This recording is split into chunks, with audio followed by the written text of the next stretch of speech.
በፌዴራል መንግስትና በትግራይ መንግስት መካከል ያለው ውጥረት ተካሮ ቀጥሏል። በረራዎች ተቋርጠው ቀጥለዋል። የድሮን ጥቃት በማዕከላዊ ትግራይ ተፈጽሟል። የኩምሩክ ወርቅ ማውጫ ማዕከል ከግብጽ ድርጅት ወደ ቻይና ድርጅት መተላለፉን ለመስማት ተችሏል። እነዚህን መረጃዎች በዝርዝር የምናቀርብ ይሆናል። ለፕሮግራማችን ድጋፍ ይሆን ዘንድ ቻናላችንን ሰብስክራይብ ማድረግ እንዳይረሳ።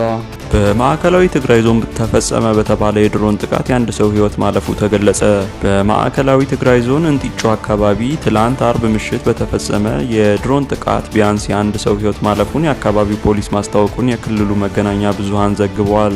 ጥቃቱ የተፈጸመው በትላንትናው ዕለት ከምሽቱ 3 ሰዓት ተኩልና 4 ሰዓት አካባቢ ሲሆን ሙዝ፣ ዘይትና ቡና ጭነው ይጓዙ በነበሩ 2 ተሽከርካሪዎች ላይ ጉዳት ደርሷል ተብሏል።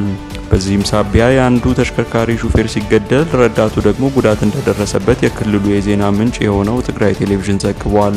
በማዕከላዊ ትግራይ ዞን የእንጢጮ ከተማ ፖሊስ የሆኑት ተስፋይ አማረ የድሮን ጥቃቱ መፈጸሙንና የሰው ህይወት መጥፋቱን ዛሬ ቅዳሜ ለአዲስ ስታንዳርድ አረጋግጠዋል። በተመሳሳይ መልኩ በማዕከላዊ ትግራይ ዞን ገንደብታ በተባለ አካባቢም ሌላ የድሮን ጥቃት መፈጸሙ ተዘግቧል። ከምሽቱ 5 ተኩል በተፈጸመው በዚህ ጥቃት አይብና ሌሎች የንግድ ቁሳቁሶችን የጫኑ ተሽከርካሪዎች ኢላማ መደረጋቸውን የመገናኛ ብዙሃን ዘገባዎች አመልክተዋል። በቤንሻንጉል ጉሙዝ ክልል ሱዳን ድንበር አቅራቢያ የሚገኘው የኩርሙክ ወርቅ ፕሮጀክት በማሊና አይቮሪ ኮስት ካሉ ሌሎች ወርቅ ማዕድን ይዞታዎች ጋር ተዳምሮ ለቻይናው ዚጅን ኩባንያ በ4.4 ቢሊዮን ዶላር ሊሸጥ መሆኑ ተሰምቷል። ያለፉትን ዓመታት የግብጽ እጅ የነበረበትና የህዳሴው ግድብ አቅራቢያ በመገኘቱ ስጋት የፈጠረው ፕሮጀክት ወደ ቻይናው ኩባንያ መሸጋገሩ ለስጋቱ እልባት እንደሚሰጠው ታምኗል።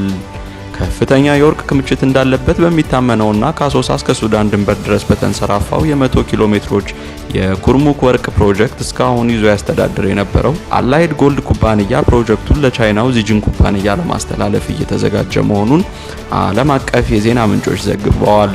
አላይድ ጎልድ በማሊና አይቮሪ ኮስት ካሉት ይዞታዎች የኢትዮጵያው ኩርሙክ በመጠኑ ከሌሎች ከፍ ያለና 21000 ቶን የተረጋገጠ የወርቅ ክምችት እንዳለው ይታመናል። ይህ የወርቅ ፕሮጀክት ለ10 ዓመታት ያህል የግብፁ አስኮም ሆልዲንግስ ኩባንያ ይዞት የነበረ ሲሆን አስኮም የግብፅ ወታደራዊ የንግድ ተቋማት ቃላ ሆልዲንግስ አንዱ አካል ነው። ጠቅላይ ሚኒስትር አብይ አህመድ ወደ ስልጣን ሲመጡ የወርቅ ፕሮጀክቱ ከህዳሴው ግድብ ጋር ባለው መቀራረብ ሳቢያ የግብፁ አስኮም ለቆ እንዲወጣ መደረጉን ለጉዳዩ ቅርበት ያላቸው ምንጮች አስታውቀዋል። ይሁንና አስኮም ግልጽ ባልሆነ መንገድ የፕሮጀክቱን ባለቤትነት ራሱ በእጅ አዙር ለሚቆጣጠረው ለአላይድ ጎልድ አስተላለፈ። የግብፁ አስኮም በአላይድ ጎልድ ውስጥ ድርሻ ያለው ሲሆን እስካሁን ከሽያጩ ዳጎስ ያለ ገንዘብ እንደሚያገኝ ተሰምቷል። የአላይድ ጎልድን ፕሮጀክት በኢትዮጵያ የሚመሩት አድራሻቸውን አዲስ አበባ ያደረጉት አቶ ብሩክ ወርቁ እና የቀድሞው የህወሓት ታጋይ አቶ ሙልጌታ ኃይለማርያም ናቸው። ይህም ፕሮጀክት የቤንሻንጉል ጉሙዝ ክልል ባይደግፈውም በፌዴራሉ መንግስት ይሁንታና ግፊት አላይድ ጎልድ እስካሁን በይዞታው ላይ ቆይቷል።